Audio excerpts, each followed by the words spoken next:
Hello everyone, welcome. Pleased that you can join me. I am pleased that you can join me. Sorry, I'll say that again. I am pleased that you can join me. Um, I wanted to talk to you about racist retailers. Um, I'm just saying how I see it really.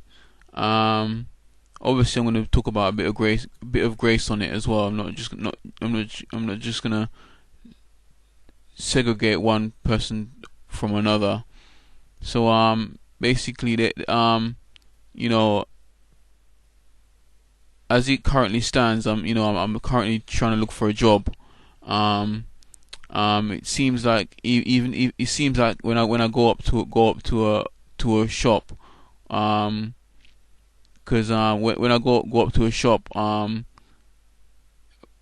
I go up to a shop it's when I go up to cause basically I was in my local area, because I was in my local area, because this can happen in this is mainly happening in London basically.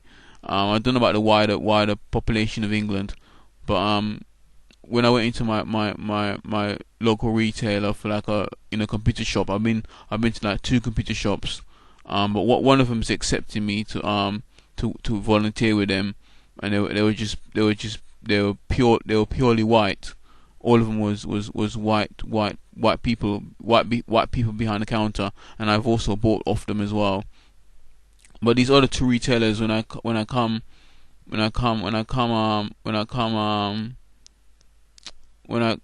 to ask them for, because I bought off one of them before. I've had my phone fixed from one of them before, and this is somewhere in London. This is in London. Uh so you could, yeah, it was in London, in Croydon. So I bought I paid for my mobile phone to be repaired. um I paid them obviously and everything. This was like last year. Paid for it to be paid for my mobile phone to be to go on all networks, like on unlocked. So I paid them, and quite a few times I've asked them for vacancy. Um, I won't label any names, any company names, because I don't you know because these people, it was in this shop, in this computer and mobile shop. They were all they don't have no proper opening and closing door you can enter into. It's a proper the door's just wide open all the time. um so I I went to them and I've asked them for a job vacancy for at least three times. The manager, I've asked them at least three times, and they just turning me down all the time, saying no, no, no, we don't have no vacancy. Um, they they I've even asked if I can volunteer for them, and they still turn me down. Me working for them for free, and they still turn me down. But if you notice, if what I did notice is that most of them in the shop are white people. Um, and not just white, not just I'm not saying white English. I'm saying white as in I'm not sure if it's Pakistani origins, or similar to that, or basically foreign. They were not from this country. They were not born in England, and they're all the same color, and to me, I'm different from them, and it seems as if they don't want to employ me or let me volunteer with them, even though I come numerous amount of times, and they see me just taking my jacket off, it's a bit warm. They see me numerous amount of times, um coming to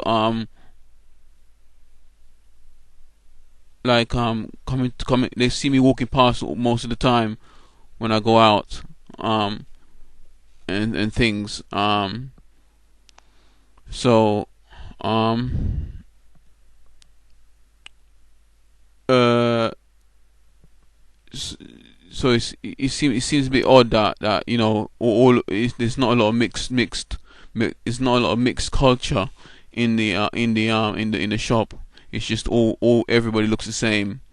Another place I went to, um, these people these people was actually it was in a restaurant or takeaway restaurant, and I've had lunch with them several times. I've had lunches with them, and just before well, basically when I asked them for a job at least once, they said no, they don't have no job vacancy. And not literally not long after I've asked for the job vacancy, they put somebody else that I know, that I personally know, that actually went to my church, that they put that person in. They employed that person not long after not long after I actually asked them for the job vacancy. This is like a company that serves breakfast and meals and stuff, in the area.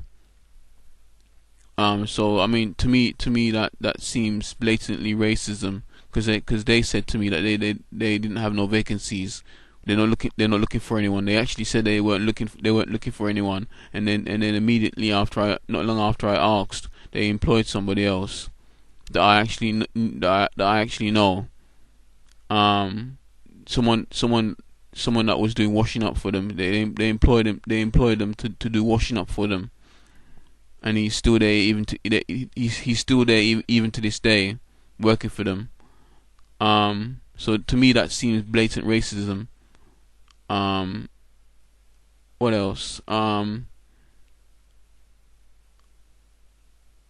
and in that same shop, most of the people in there were actually white, or they were mostly white. Basically, there was no mixed culture or anything like that in that other shop that I was talking about with the restaurant.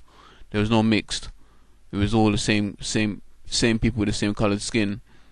Um, um, so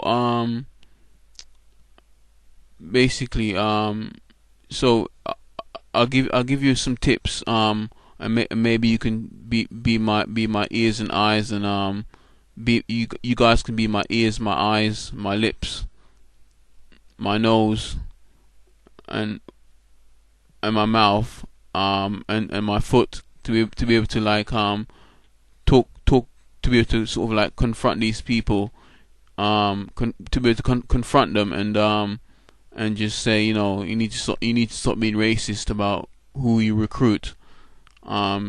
So basically, the tip is, yeah, if you come into any shops, and you see just all one group of one culture in one shop, that you ask them for a job, and then they turn you down, and you're a completely different person to them, and they turn you down, then obviously you know that's racism there. Um, I know for a fact that sometimes people recruit other people, or the same, they recruit the same person as them, because that shop demands that same culture to be able to replicate that business, or to be able to build that business up with those, with the background, or culture experience that they can entail, if that makes sense, if I'm using the right words, if they can entail and put into the company to make it grow and develop, which is fair enough. But there are some jobs out there, there are some people out there that are just blatantly racist. So like I was saying, if you see the if you see the same group of people, if you see the same group of people or the same race, in the same shop or store, if they're all the same, and you ask them for, and you're different from them, and you ask them for a job vacancy and they turn you down, or if even if you ask them to volunteer with you and they turn you down, sorry, even if you want to volunteer for them and they turn you down, that hang on a minute. And if you volunteer for them and they turn you down, that to me seems to be like that they're being racist. Sorry, I had to repeat myself. It's just that my screen went blank and I don't wanna. Yeah, you know what I mean. Hopefully, you know what I mean. Um. So but saying all of this, y- we shouldn't really we me being a Christian and that, I shouldn't, obviously I shouldn't be, obviously you guys don't, obviously you guys and ladies are thinking I shouldn't be racist, me being a Christian, but I'm just pointing out a few things that needs to be mentioned, because you know I'm not sure if this is in the Bible, but I'm not sure if this is in the Bible, but they say that all it takes for good, all it takes for evil to succeed is for good men, is for good men and women to do nothing. So I'm just trying to put myself out there to make it a red button note, so that people can be aware of what's going on at this current moment. You know, we can't get rid of racism. Racism is always going to be there. It's not because of the people that breeds racism. It's what's behind it, which is it's basically what's behind it, which is the devil. Because with the devil when it comes to steal, kill, and destroy, three things. Three things: steal, kill, and destroy. And with those three things, the steal doesn't mean that he steals your life. It doesn't always the steal doesn't always mean he steal your life. The kill doesn't mean that he always kills your life, and the destroy doesn't always mean he will destroy your life. But what the devil can do is he can steal your job, he can kill your joy in your job, or he can destroy the potential of you getting a job once you have it, if that makes sense. So it's a rough ride out there, trying to look for work. But you know with the devil being around for with the devil being around for a long time, there's always going to be talks about racism. We can always do our best. The government can always do their best to try and get rid of racism. But at the end of the day, you can't really attack the government for racism, or put people in prison. You can put people in prison, and hopefully they will change, which they should do, and hopefully they will change. When it comes to racism. But at the end of it, what's really behind it is the devil, and that's the number one person that's behind racism, and that's the devil. And because the devil is there, it's never going to be abolished. It's always going to be there. Racism is always going to be there. It's even going to outlive me personally. So you can say it's an internal, it's eternal thing. I mean, what the government can do is put in heavier fines, and a lot more, and take it more seriously. And I'm sure they are taking it more seriously, because they're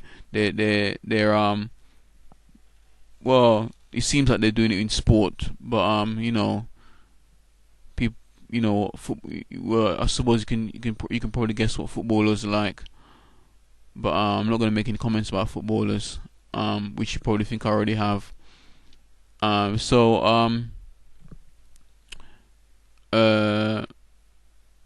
that's all I have to say for now. So as always, subscribe. I always have tips and advice on things, on anything. It's not to do with Christianity. But before I go, I must mention, with this racism, me talking about racism, we need we need to have grace towards other people, and love other brothers and sisters as ourselves. And with racism, we have to try and abolish racism. Like what the like hopefully what the government will do, and we have to try and have grace towards other people and love other people as ourselves. Like like what like what the Bible says, to love your neighbor. Um, Let me just write down what it says. Um,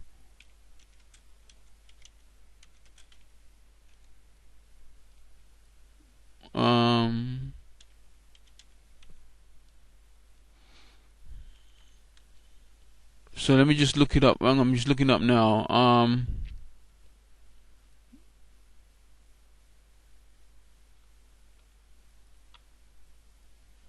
Oh man.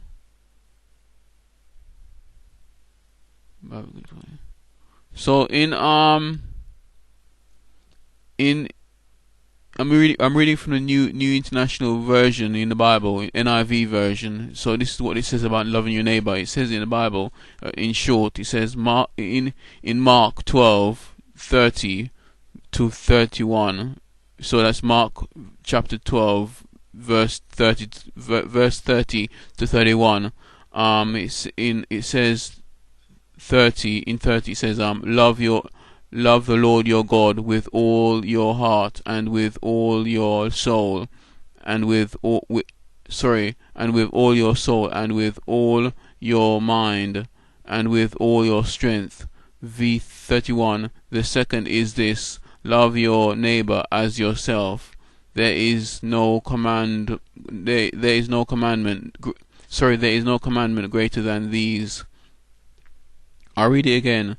Love the Lord your God with all your heart, love the Lord your God with all your heart, and with all your soul, and with all your mind, and with all your strength. The second is this: love your neighbor as yourself. There is no commandment greater than these. So yeah, so so that kind of like sort of like quenches, not kind of, sorry, my flips on my word. That kind of quenches the fire, or the anger, or the hostility of racism. It quenches the hostility of that by loving our neighbors as ourselves. It's a bit difficult to try and love your neighbor when they've done harm to you. It's very challenging. I mean, it'll be challenging for anybody, even if it was me. I'm sure it'll be challenging for me in some ways. But if we don't love and forgive, it will destroy us. Sometimes it can kill us. So I can only encourage you to just not be racist. I mean, I'm actually over this. What has happened to me? It doesn't really bother me what has happened to me, because it's happened to me at least twice or more, maybe. But I'm over it. I'm not bothered by it. I'm not bothered by people not picking me because of because of the color of my skin to work with them. I'm not bothered about somebody not picking me to work with them because of the color of my skin. There's probably other reasons behind it why they did it, but it's their choice at the end of the day, and it's the call of God. It's what God wants us to do in our lives. It's what God wants to do at these times at these times. It's what God has called us to do. It's what God has called us to. It depends on what it depends on what God has called us to do in this life. So so I might not be called to be behind the counter trying to do retail. I might not be called for that. I might be called for a different thing, I do believe I am called to like evangelize and give people give people or give everyone an understanding of Jesus. I'm not trying to convert, really. I'm basically, you can say it's conversion, but I'm trying to, you can say enlighten. I'm trying to give you a better understanding of Jesus, of Christ, without the judgmental attitude, or without being judgmental, or without being crucial with my words, or making you, or forcing you to make two choices only, or rather give you many choices than just one or two, or just one. So that's what I do. That's what I do. I've got over 100 videos and growing. Hoping to do many more. I'm hoping to have 1 million one day soon, but that's gonna take a lot of dedication. It's a big ambition, but it can be achieved, I believe. So yeah. I hope you've enjoyed the video. Sorry I can't dress any smarter, but tight budget, I suppose. So yeah, as I said earlier, you can always subscribe. I think I've said, I'm not sure. You can always subscribe to my videos, because I get new I upload new videos every week, at least every week, but never once a month. Never once a month. It's always regularly. I upload videos regularly, very regularly, because I'm sort of like doing this on a regular basis. So you can subscribe to my videos. You can like me, hate me, leave a comment, and I'll greatly appreciate it.